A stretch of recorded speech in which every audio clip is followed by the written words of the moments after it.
Hello दोस्तों, नमस्कार। तो हम लोग आज बात करने जा रहे हैं घनानंद के बारे में, जो कि हिस्ट्री से यह पॉइंट है, जो कि मगधकालीन राजा है यह। तो अगर आपको यह फैक्ट अच्छा लगता है तो आप हमारे चैनल को सब्सक्राइब जरूर कर दीजिएगा। तो चलिए हम लोग शुरुआत करते हैं आपका।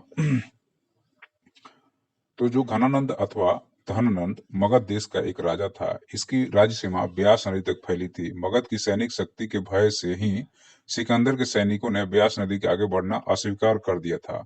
पाली ग्रंथों में मगध के तत्कालीन शासक का नाम धननंद बताया गया है। तो ये जो है सो आपको ब्यास नदी तक इसकी सीमा थी। और यह जो सिकंदर इसके टाइम में भारत में आक्रमण किया है।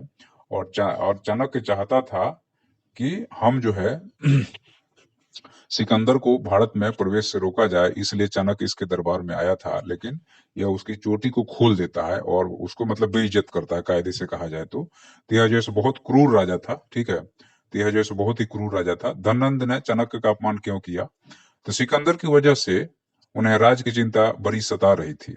इस तरह से वे धनानंद के दरबार भी पहुंच गए और राज की दयनीय हालत के साथ सिकंदर के विनाशकारी आक्रमण के बारे में उनसे अवगत कराते हुए आगाह किया। तो धनानंद भोग विलास में डूबा हुआ था। उसने चाणक्य की कोई बात जरा भी परवाह नहीं किया और उनका अपमान कर दिया। अपमान कर दिया तो उन्होंने अपनी चोटी खोल ली और कहा कि मैं तब तक यह नहीं बांधूंगा जब तक कि मैं तुम्हें राजगद्दी से उतार फेंकू नहीं। ठीक है, तो ये जो है सो आपको धनानंद और चाणक्य के बीच का जो है सो अपमान एक ऐसी चीज होती है जो किसी भी व्यक्ति को तोड़ देती है, और वह जो है सो अपने जी जान लगा करके उसको प्रतिशोध जिसको कहा जाए कि प्रतिशोध की ज्वाला में वह जो है सो धधकने लगता है। और उसे अगर एक तरह से कहा जाए तो वह करने के लिए एकदम पीछे पड़ जाता है। ठीक है, तो यह जो है सो धनानंद के बारे में कुछ बेसिक इन्फॉर्मेशन हो गई। उसके बाद में नेक्स्ट फैक्ट की अगर हम बात करते हैं तो धनानंद राजा कैसे बना? तो महापद्मनंद की दासी से उत्पन्न हुआ था। यह जो है सो महापद्मनंद की दासी से उत्पन्न हुआ था, जिसने धोखे से अपने पिता का वध कर दिया और नंद वंश को आगे चलकर उत्तराधिकारी बना। अलग अलग इतिहासकार अपने अपने पृथक तर्क इनके शासन व सुशासन काल का वर्णन करते हैं। बौद्ध धर्म की अपनी चरम सीमा पे था।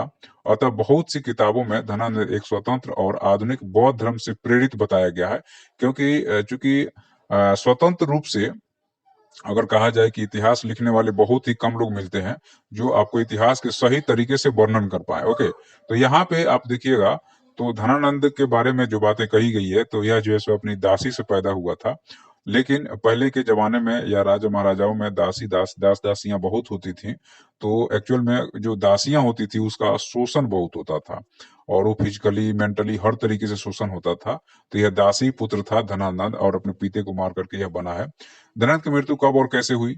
तो धनानंद के शासन काल में क्रूरता और प्रजा पर अत्याचार बढ़ने लगे। साथ ही आचार्य चाणक्य का अपमान किया गया। इसी का बदला लेने के लिए आचार्य चाणक्य ने चंद्रगुप्त के साथ मिलकर के 321 ईसा पूर्व में धनानंद की हत्या करवा दी। तो 321 ईसा पूर्व में इनको जो है सो धनानंद को एक तरह से कहा जाए तो मार दिया गया। ठीक है, और यहाँ पे चंद्रगुप्त मौर्य और चाणक्य मिल करके इनको मारते हैं।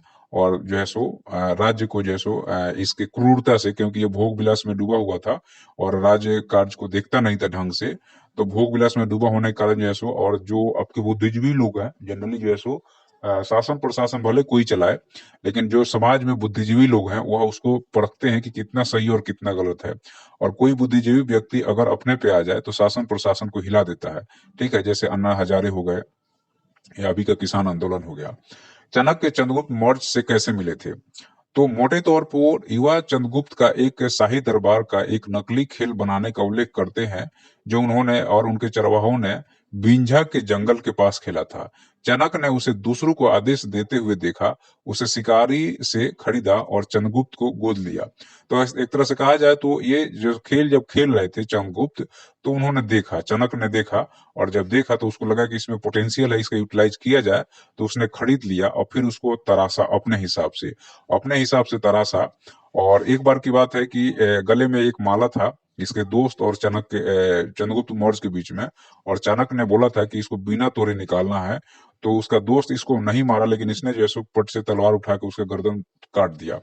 तो एक्चुअल में क्या है कि जो आपको पोटेंशियल है उसे यूटिलाइज करना चाहिए। तो कुछ लोग ऐसे होते हैं जो आपको एक तरह से कहा जाए तो इमोशन को अलग कर देते हैं और पोटेंशियल को हमेशा यूटिलाइज़ करते हैं, तो ऐसे लोग किंग बनते हैं क्योंकि मारना-पीटना उसमें मेन काम होता है, ठीक है? तो इस तरह से जो है सो आपको चंद्रगुप्त मौर्य और धनानंद के बीच में जो लड़ाई होती है और 321 ईस्वी में, चंद्रगुप्त मौर्य धनानंद को कैसे हराया? तो चंद्रगुप्त और धनानंद के बीच में एक तरह से कहा युद्ध हुआ और इसमें इनको हराया गया, ठीक है?